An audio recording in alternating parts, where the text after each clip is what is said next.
we are joined again by QuHarrison Terry for a talk on NFTs for utility versus appreciation. Which one will prevail? So let's please welcome back QuHarrison Terry.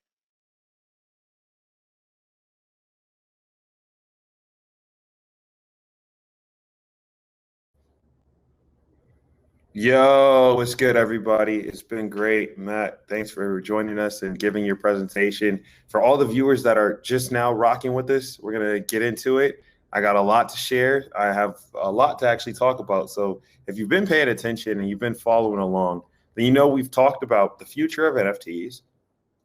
We've talked about the different types of NFTs.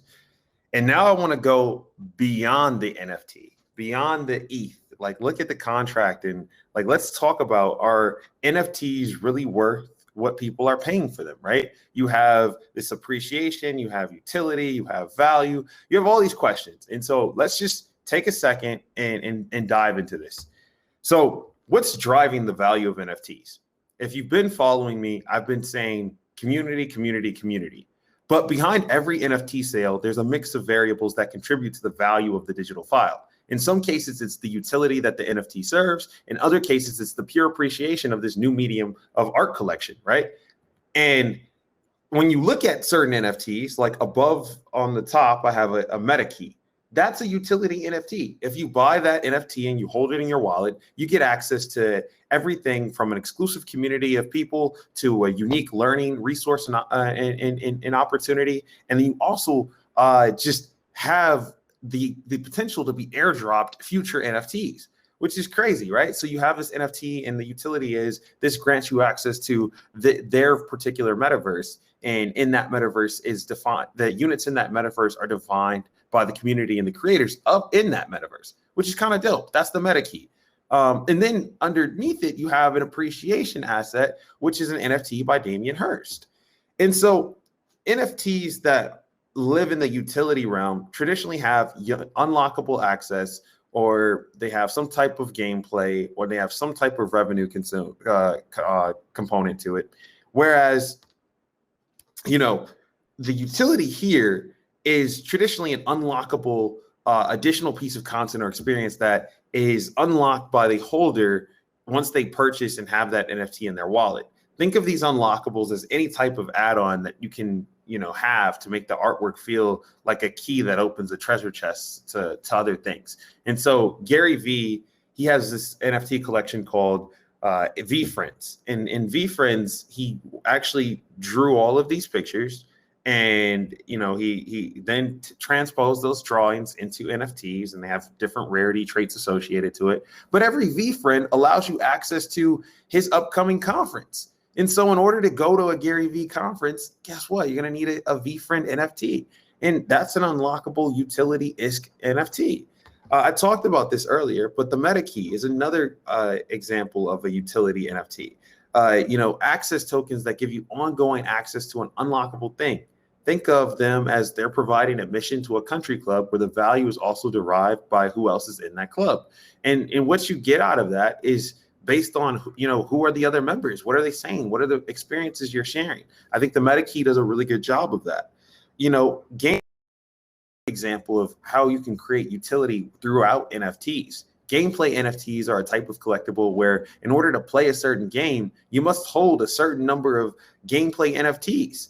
And the NFTs themselves are characters or items that you use in the game. Therefore, every gameplay NFT offers a different game capability or function. I think 5-6 years from now, we'll be able to see cross-genre video games. And you have these worlds where you have Axes playing with, some crypto toads or whatever the next crypto game is. And we can only get there because of the blockchain and because of the concept that all of these in-game assets are effectively NFTs. And I think that we're not there today, but I'm very excited for where we can go and what the possibilities look like, because every month there's almost 300,000 people that play Axie Infinity. And so then when you ask yourself, when you say, okay, what about utility beyond what we've talked about and mentioned thus far, I started to think about revenue. And, traditionally, you probably, when I mentioned this earlier, you were thinking revenue is, I was going to say, get a token and it pays you. Well, no, there are many NFT projects that are working towards a model where there's a revenue sharing value prop for the holders of the NFT, whether that's through a revenue generating entity, so they have Ape Casino, whether it's licensing rights, which is CryptoPunks, or by pairing it with an appreciating physical asset. There's a wine NFT that, you buy the NFT, you get a bottle of wine, a rare bottle of wine. And so in this example, you see UTA, they sign NFT art projects, CryptoPunks, Meebits, and Autoglyphs, right? And what that means is if you have a CryptoPunk or a Meebit or an Autoglyph, you might see your work show up in a movie, film, or book. And, the revenue generated from that ideally will go back to Larva Labs, which is the creator of those projects, and they'll figure out, how to add that value onto the shareholders. So NFT history, internet history, digital respect, and speculation, those are all the things that correlate and coordinate into appreciation, or NFTs that appreciate. And so NFT history, I think, is all about, this whole concept of I'm appreciating this art. So it's not much different than someone that would buy a Steve Jobs resume or a Steve Jobs, presentation slide that he signed or anything, right? It's a part of history, right? Steve Jobs would go on to create Apple Computer. Apple Computer became this thing that we all are utilizing in our everyday lives, whether we like it or not. And that's a part of the tech history that we've all come to know and exist. NFT history is something that is happening before our eyes. And there are projects that we've already said, hey, this is beyond Grailed. This is actually the project. And the historical significance is a very compelling element of NFT appreciation. Being just 4 years into this NFT history, as we look at NFTs that have been built on Ethereum, many are speculating that many of the earliest NFT projects are dating back to 2017. And those will become some of the most valuable NFTs years or decades from now, right? So you're looking at curio cards. The first one is the curio apple. The second one is the cryptocurrency, play on the Coca-Cola logo. Those are two different curio cards. There's only so many holders of these cards and of these assets. And as time goes on, the appreciation factor for their significance in NFT history is probably going to be a big deal. Now, internet history is something that I think we all have seen when it comes to NFTs. And these are the NFT collectibles for the digital native person, the person that grew up with Tumblr, that grew up with internet memes, and in a sense, NFTs that tap into the broader history of the internet can find themselves appreciating quite nicely. Original memes are just the beginning. So in this image here on this screen, this was a popular meme, and it sold as an NFT for a pretty significant amount of money.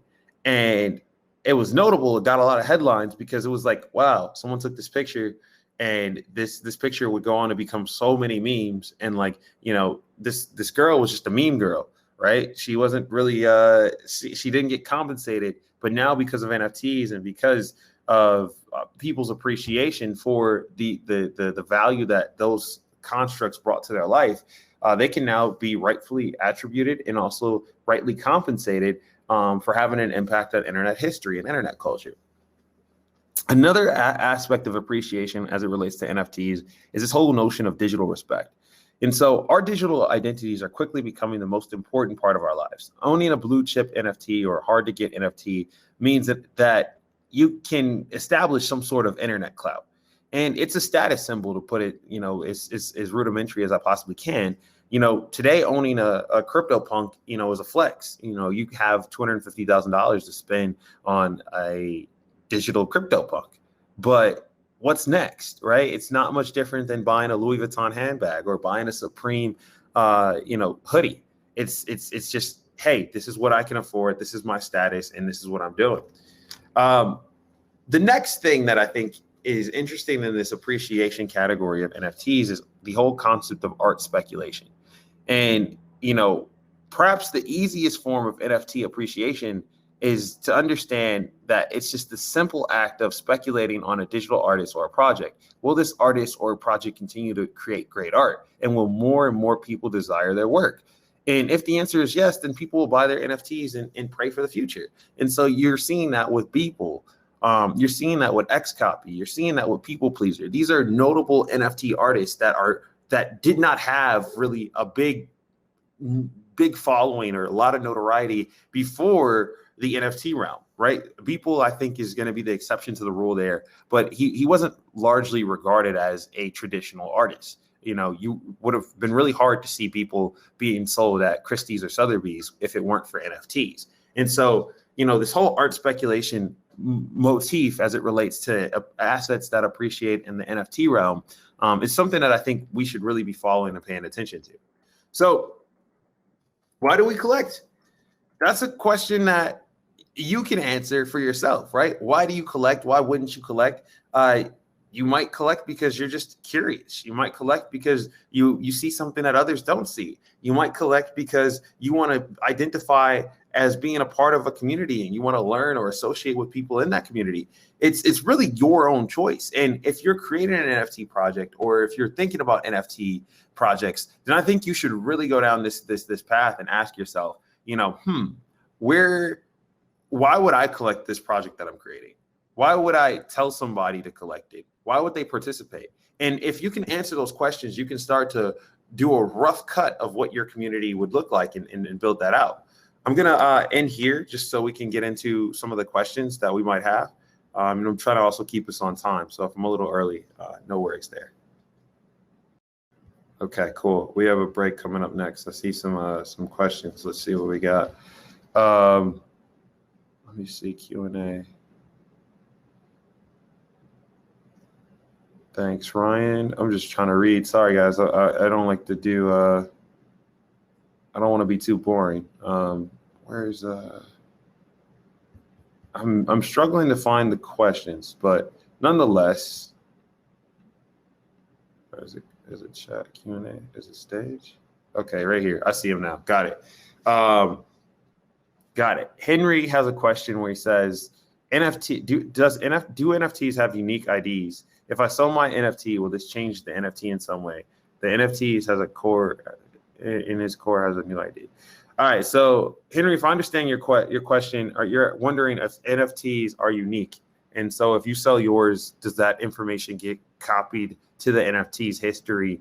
And then if someone else buys it, they'll always see that you had that NFT at some point. If that's your question, yes, that's how NFTs work. The whole concept of a non-fungible token is that you have an item that is, a unique one of one. Now, there are some exceptions to that rule, but for the majority of NFT projects that follow this ERC 721 standard, they are, unique IDs and hashes. Is it okay to use official trademarks for NFT creation? Like, how did you do the Three Stooges NFT collection? I think that question was from Matt. That is still an area. So I think if you have the rights owner and you're working directly with the rights owner, I think that you have a little bit more leeway in figuring out, can you use this trademark or not, or how are we going to enforce, our trademark. In Matt's case, he did have the permission from the Three Stooges to make that happen. But I do see a lot of projects where they're just logo, or they're using some famous brand and they're creating like this nostalgia NFT, and they probably didn't go out and get the licensing rights. It's not like you're gonna just get away with that forever. So I would caution any creators that are thinking about using IP they don't own or already have access to easily. It's just not smart for the long term. I do have a few questions. The last speaker briefly mentioned NFTs and fantasy sports. Do you see this as a use case? How would it work? Yes. So this is a great question. I want to pull up the project name because there actually was a project that just kicked off in the fantasy sports space for fantasy football here in the US. And I want to make sure I cover that. So that project was called the Owners Club. It's an NFT-based fantasy football club with weekly cash prizes. However, the format for playing this fantasy football game is not like DraftKings or Yahoo Fantasy, where you pick the individual players. Basically, the premise is you buy packs of cards, and each pack of card comes with 5 position cards. So you have a quarterback, your running back, your wide receiver, and then et cetera, right? And each position card is designated by one of the 32 NFL teams. Therefore, you get all the stats for that position on the entire team, and the players set up a 5-card lineup and compete every week against each other to score the most fantasy points and top the leaderboard. And the main point of differentiation for the Owners Club is that you get to play and own an entire position group from a team.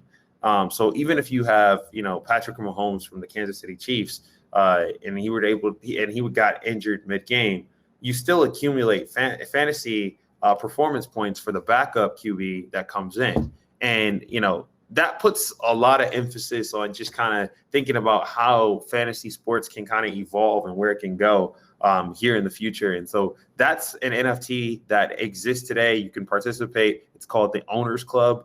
I will drop a link to this in the chat so you can check it out yourself. But that's probably the most fascinating NFT that I've seen. Here you go. See, we got some more questions in here. Is there a way to make NFTs so not only the creator but the seller also gets a reward from selling? Yeah. So this is interesting because the way you could do that. So if I understand it correctly, if you made an NFT and you took it to a marketplace and the marketplace sells your NFT, then that marketplace usually takes a fee, right? And so then in that case, if the fee is 2.5% of the transaction, then they are getting their 2.5%. You're getting the rest of the money. And then whoever now owns it gets to go and do whatever they want to do with that NFT. And if they want to sell that NFT, or if they want to sell it and also pay another fee or change the contract so that, there's a royalty there, that is possible. I think only the creator has full control over the smart contract, though. So if the creator that first creates the NFT says, hey, these are the attributes that I want, and they enable some type of functionality to what you're describing, then that can be possible or true. But I think that is also, it leads to a lot of complexities, and complexities can be the enemy of execution. So you don't want to make it so technical that you just won't ever get anybody to buy or sell it. And if that concludes, our questions, I'm happy to, answer more questions as we go. But right now, I do think we have a break coming up. So I will let Trevor or the Texylvania team take over, and I will see you all in the future.